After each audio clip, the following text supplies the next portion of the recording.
ಹುಬ್ಬಳ್ಳಿ ಬೆತ್ತಲೆ ಬಂಧನ ಪ್ರಕರಣ ಆರೋಪಿಯಿಂದ ಪೊಲೀಸ್ ಸಿಬ್ಬಂದಿ ಮೇಲೆ ದಾಳಿ. ಪೊಲೀಸ್ ಆವೃತ್ತಿ ಹೇಳುತ್ತಿದೆ.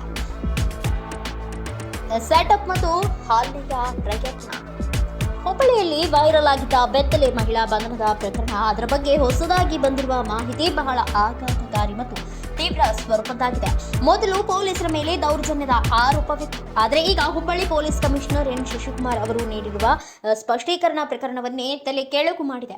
ಪೊಲೀಸ್ ಆರೋಪಿ ಸುಜಾತ ಹಂಡಿ ಬಂಧನದ ಸಮಯದಲ್ಲಿ ತಾನೇ ಸ್ವಯಂ ಪ್ರೇರಿತವಾಗಿ ತನ್ನ ಬಟ್ಟೆ ಬಿಚ್ಚಿಕೊಂಡು ಪೊಲೀಸರ ವಿರುದ್ಧ ಹೈಡ್ರಾಮಾ ಸೃಷ್ಟಿಸಲು ಯೋಜಿಸಿದ್ದಾಳೆ ಎಂದು ಪೊಲೀಸರು ಹೇಳಿದ್ದಾರೆ. ಮತ್ತು ಇಲ್ಲಿ ಬಂದಿದೆ ಪ್ರಕರಣದ ಅತ್ಯಂತ ಗಂಭೀರ ಭಾಗ. ಪೊಲೀಸ್ ತನಿಖೆ ಸಮಯದಲ್ಲಿ ಆರೋಪಿ ಸುಜಾತ ಹಂಡಿ ಪೊಲೀಸ್ ಸಿಬ್ಬಂದಿಯ ಮೇಲೆ ಹಲ್ಲೆ ಮಾಡಿದ್ದಾಳೆ ಎಂದು ಆರೋಪ. ಹೌದು, ಪೊಲೀಸರ ಮಾಹಿತಿಯಂತೆ ಅವರು ಬಂಧನದ ವೇಳೆ ಮಾತ್ರವಲ್ಲ, ತನಿಖಾ ಪ್ರಕ್ರಿಯೆಯಲ್ಲಿಯೂ ಪೊಲೀಸ್ ಸಿಬ್ಬಂದಿಯವರ ಮೇಲೆ ಮೈ ಮೇಲೆ ಹೋಗಿರುವ ದೃಶ್ಯಗಳು ಕೂಡ ಇಲ್ಲಿ ನೋಡಬಹುದು.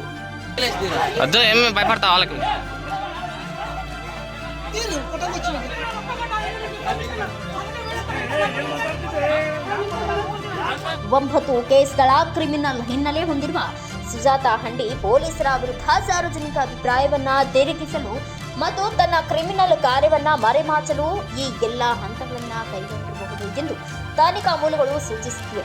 ಅವಳ ಕ್ರಿಯೆಗಳು ಬಟ್ಟೆ ಬಿಚ್ಚುವುದು ಮತ್ತು ಪೊಲೀಸರ ಮೇಲೆ ದಾಳಿ ಮಾಡುವುದು ಎರಡೂ ಕಾನೂನು ವ್ಯವಸ್ಥೆಯನ್ನ ಅಸ್ಥಿರಗೊಳಿಸುವ ಸೂಕ್ತ ಯೋಜನೆಯ ಭಾಗವಾಗಿರಬಹುದು. ನೀಡಿದಂಥದ್ದು ಮತ್ತು ಈಕೆ ಅರೆಸ್ಟ್ ಆಗಿರುವಂಥದ್ದು ಏನು ಕೊಲೆ ಪ್ರಯತ್ನದ ಪ್ರಕರಣ ಇದೆ, ಅದು ಪ್ರಶಾಂತ್ ಬೊಮ್ಮಾಜಿ ಅನ್ನುವಂಥವ್ರು ನೀಡಿರುವಂಥದ್ದು.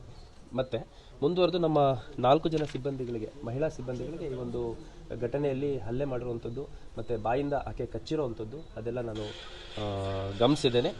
ಇದರಲ್ಲಿ ಕಲಾವತಿ, ಚಂದಾವರ್ಕರ್, ಶಕುಂತಲಾ, ರೇಖಾ ಮತ್ತು ಮಾರ್ಗರೇಟ್ ಅನ್ನೋ 4 ಜನ ನಮ್ಮ ಮಹಿಳಾ ಸಿಬ್ಬಂದಿಗಳಿಗೆ ಈಕೆ ಹಲ್ಲೆ ಮಾಡಿದ್ದಾಳೆ. ಮತ್ತು ಒಬ್ಬರು ಸಿಬ್ಬಂದಿಗೆ ಈ ಹೊಟ್ಟೆಯ ಭಾಗಕ್ಕೆ ಭಾಳ ಘೋರ ರೀತಿಯಲ್ಲಿ ಕಚ್ಚಿದ್ದಾಳೆ ಕೂಡ. ಸೊ ಒಟ್ಟಾರೆ ಘಟನೆ ಇದು. ಈಕೆಯನ್ನು ಪೊಲೀಸರು ವಶಕ್ಕೆ ತೊಗೊಂಡಂಥ ಸಂದರ್ಭದಲ್ಲಿ ಆಕೆ ಬೆತ್ತಲೆ ಆಗಿಲ್ಲ ಅಥವಾ ಬಟ್ಟೆಗಳನ್ನು ಕಳಚುವಂಥದ್ದು ಮಾಡಿಲ್ಲ. ಆಕೆಯನ್ನು ವಶಕ್ಕೆ ತೊಗೊಂಡಿದ್ದಾರೆ. ವಶಕ್ಕೆ ತೊಗೊಂಡಂಥ ಸಂದರ್ಭದಲ್ಲಿ ಭಾಳಷ್ಟು ರೆಸಿಸ್ಟ್ ಮಾಡಿದ್ದಾಳೆ, ಹಲ್ಲೆ ಮಾಡಿದ್ದಾಳೆ. ನಮ್ಮ ಮಹಿಳಾ ಸಿಬ್ಬಂದಿಗಳಿಗಷ್ಟೇ ಅಲ್ಲ, ಪುರುಷ ಸಿಬ್ಬಂದಿಗಳ ಮೇಲೆ ಕೂಡ ತಳ್ಳಾಡಿ, ದಬ್ಬಿ, ಹಲ್ಲೆ ಮಾಡಿ ತಪ್ಪಿಸ್ಕೊಂಡು ಹೋಗುವಂಥ ಪ್ರಯತ್ನ ಮತ್ತು ಅಲ್ಲಿ ಭಾಳ ದೊಡ್ಡ ಮಟ್ಟದಲ್ಲಿ ಒಂದು ಸೀನ್ ಕ್ರಿಯೇಟ್ ಮಾಡೋ ಪ್ರಯತ್ನ ಮಾಡಿದ್ದಾಳೆ. ಅಷ್ಟಾಗಿಯೂ ಕೂಡ ಆಕೆಯನ್ನು ವಶಕ್ಕೆ ತೊಗೊಂಡು ನಮ್ಮದು CR ಗಾಡಿ ಹತ್ಸ್ಕೊಳ್ಳೋಂಥ ಸಂದರ್ಭದಲ್ಲಿ ಅಲ್ಲಿ ಸಾಕಷ್ಟು ಬಟ್ಟೆಗಳನ್ನು ವ್ಯವಸ್ಥೆ ಮಾಡ್ಕೊಳ್ಳೋಂಥ ಪ್ರಯತ್ನ ಮಾಡಿದ್ದಾಳೆ. ಒಳಗೆ ಬಂದ ತಕ್ಷಣ ಏಕಾಏಕಿ ಅದನ್ನೆಲ್ಲ ತಕ್ಕೊಂಡಿದ್ದಾಳೆ.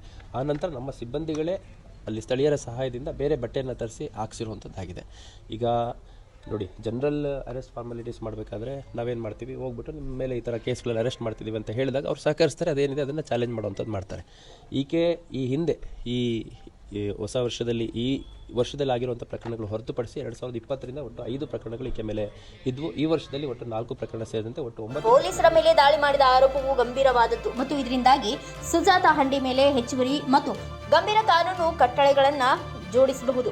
ಸಂಕ್ಷಿಪ್ತವಾಗಿ ಹೇಳುವುದಾದರೆ, ಈ ಪ್ರಕರಣ ಕೇವಲ ವೈರಲ್ ವಿಡಿಯೋದ ನೋಟದಷ್ಟು ಸರಳವಾಗಿಲ್ಲ. ಪೊಲೀಸ್ ಆರೋಪಗಳು ಸೆಟಪ್, ಹೈಡ್ರಾಮಾ ಸೃಷ್ಟಿ ಮತ್ತು ಪೊಲೀಸ್ ಸಿಬ್ಬಂದಿಯ ಮೇಲೆ ಹಲ್ಲೆ ಈ ಪ್ರಕರಣಗಳನ್ನು ಸಂಪೂರ್ಣವಾಗಿ ಬೇರೆ ದೃಷ್ಟಿಕೋನದಲ್ಲಿ ನೋಡುವಂತೆ ಮಾಡುತ್ತವೆ.